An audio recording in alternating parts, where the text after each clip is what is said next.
nation's rivers, they would need to take a ferry boat. There was a ferry boat captain that started being attentive to what was going on with his various passengers.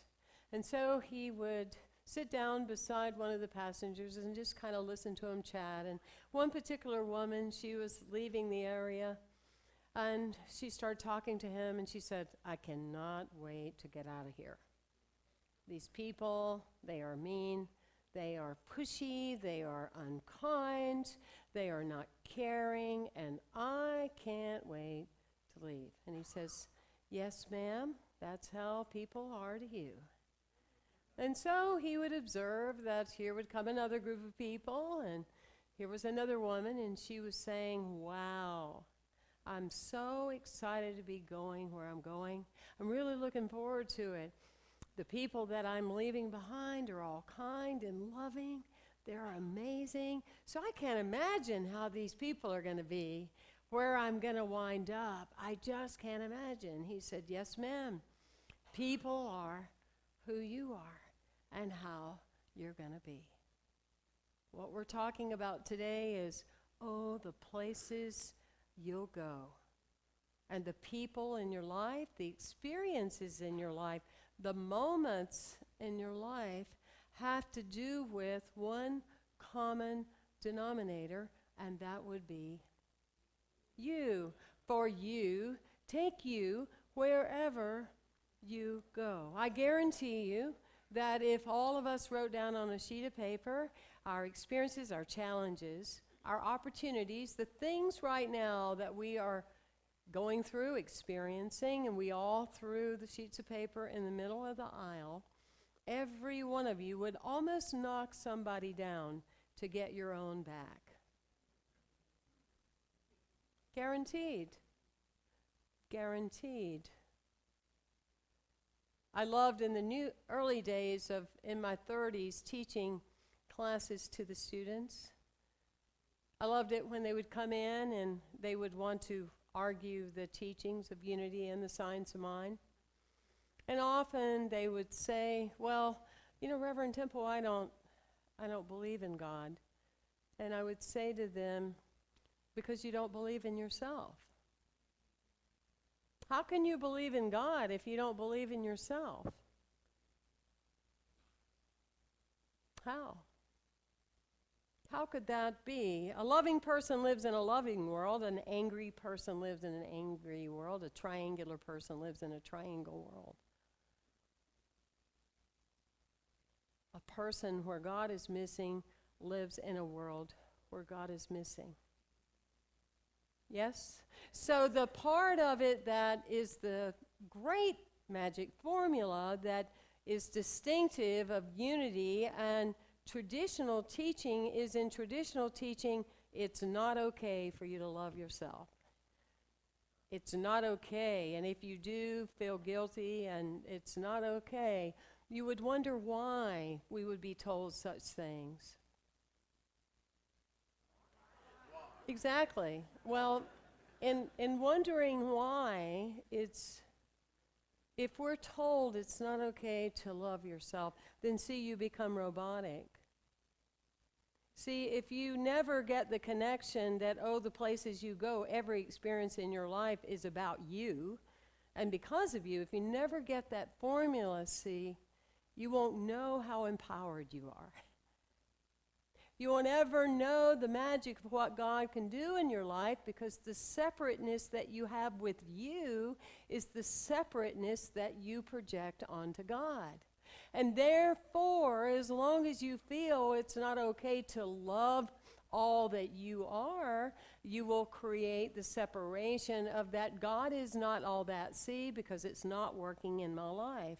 Where the issue has nothing to do with God. Actually, it has very little to do with God. If anything, it has to do with how we were trained growing up so we would fit into a system of not using our own minds and our own hearts.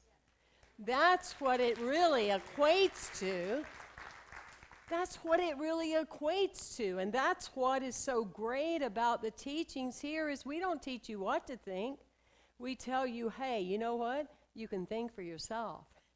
There's a connection that you have to the Great Spirit that everything the Great Spirit is, you are and can be more of. Wow, what would that be like? In the magazine, the AARP, it's the Association of Actualized Real People magazine. Yeah. And I knew that's what it was when they asked me to be a member of that. I knew that, that's what it had to be. I was just real clear about that. But there is a beautiful article by Oprah talking about spirituality, and October the 18th through the 24th, she is going to have on every night ideas where people have been interviewed all over the world talking about belief.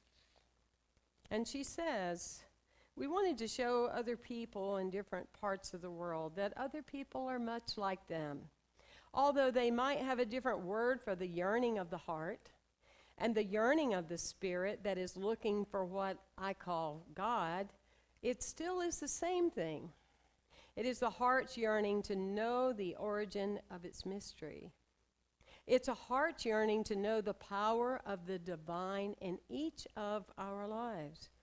It's a heart's yearning to be connected to that. So, Oprah, what do you believe? That's a great question.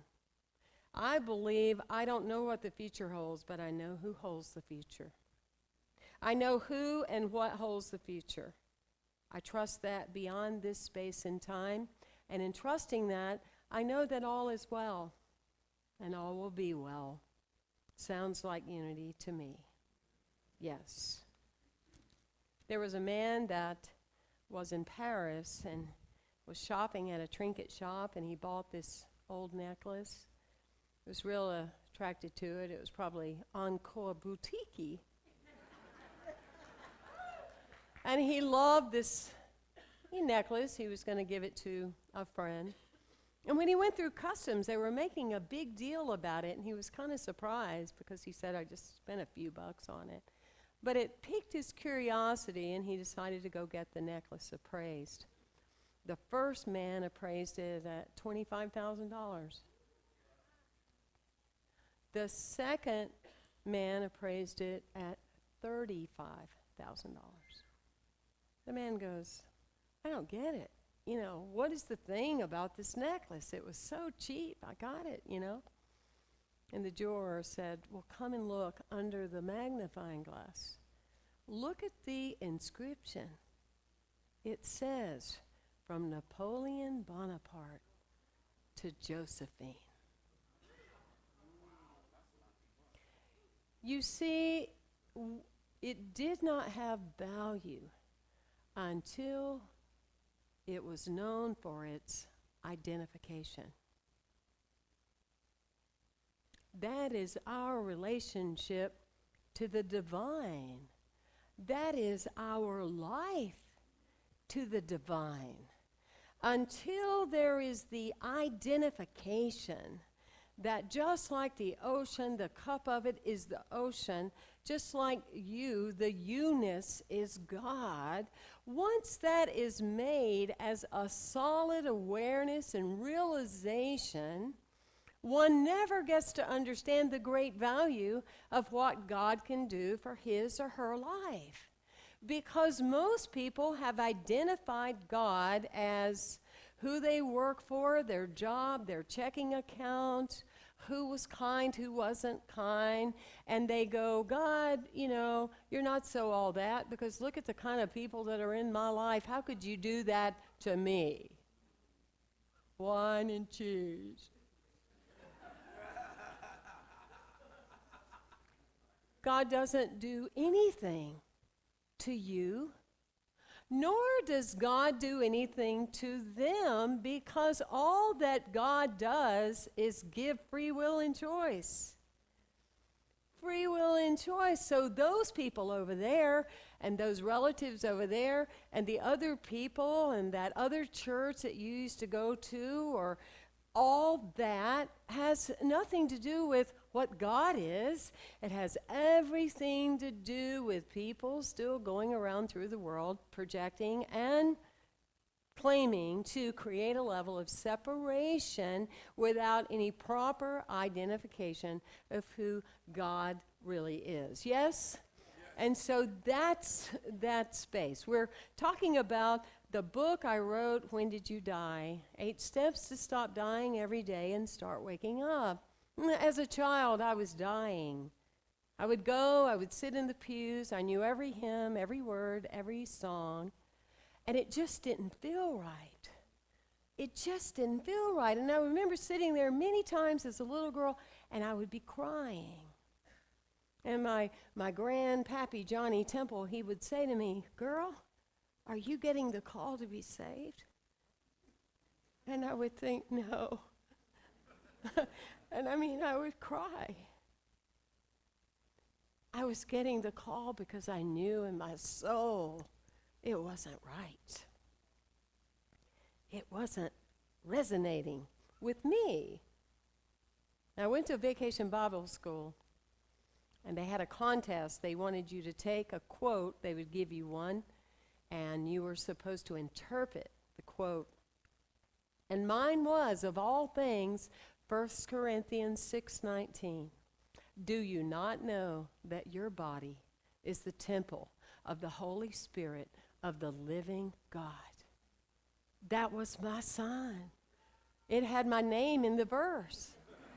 That was my sign.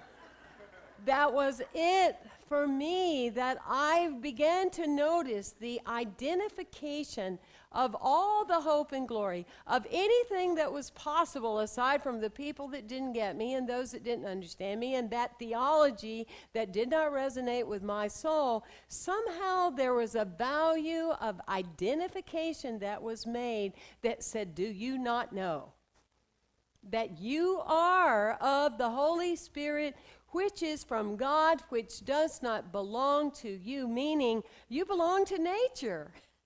You're supposed to be who you are naturally, yes? Yes. And so what is the way that you make that identification in your own life? That you can look at moving from just an ordinary reality, getting through the day, hoping the day doesn't overwhelm or overcome you, and get to a place of anticipating the amazing life. How do you and me, how do we look in the mirror and all we see there is the divine? Love, joy. Because when we look in the mirror and that's what we see, you are amazing. You are an amazing, beloved child of God. When somebody else comes along your way in your life and says, you are amazing, you go, thank you for noticing. Practice it. Thank you for noticing. Wow.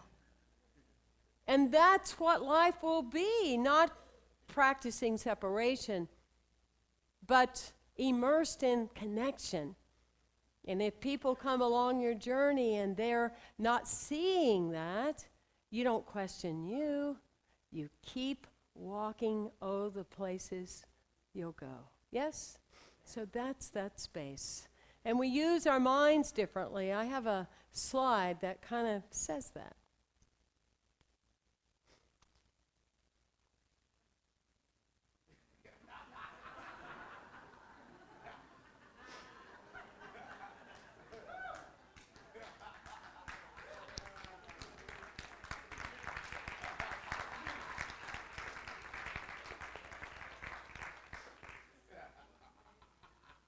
Like the guy in Hong Kong that was standing outside the tattoo shop, and he's looking around, and they have flags and I love mama and, all the various things that one can put on their body. And he sees the one that you could pick that says born to lose. He's flabbergasted. And he goes in to the guy and he says, who in the world? Is there actually somebody that would actually tattoo themselves like that? They would put that on their bodies, a tattoo? He said, tattoo is in mind, long before tattoo is in body. Some of you have been tattooed with the wrong information. a very limited perception of your Creator, of your life. Some of you have been tattooed by other people that were afraid, that were scared, or maybe even intimidated or threatened by you. Some of you have been tattooed by beliefs that don't work. That's how you feel at times. Your life isn't working. For your life is working by not working for you. Some have been tattooed to settle for so little when the value is so much. I'll close with a poem by Ella Wheeler Wilcox. There are just two kinds of people on earth today. Just two kinds of people, no more, I say. Not the rich and the poor, for to count a person's wealth, you must first know the state of his conscience and health. Not the humble and proud, for in life's little span, who puts on airs is not counted a man. Not the happy and sad, for the swift counting years bring each man his laughter and each man his tears. No, the two kinds of people on earth, I mean, are the people who lift and the people who lean. Wherever you go, you will find these two classes, and oddly enough, you will find too, I mean, there's only one lifter for the 20 who lean. In which class are you? Are you easing the load of overtaxed lifters who toil down the road? Are you a lifter? Or are you a leaner? Or are you a leaner who lets others bear your portion of labor and worry and care? May your value be in your identification of who you are. Thank you for being here today. Thank you. Thank you.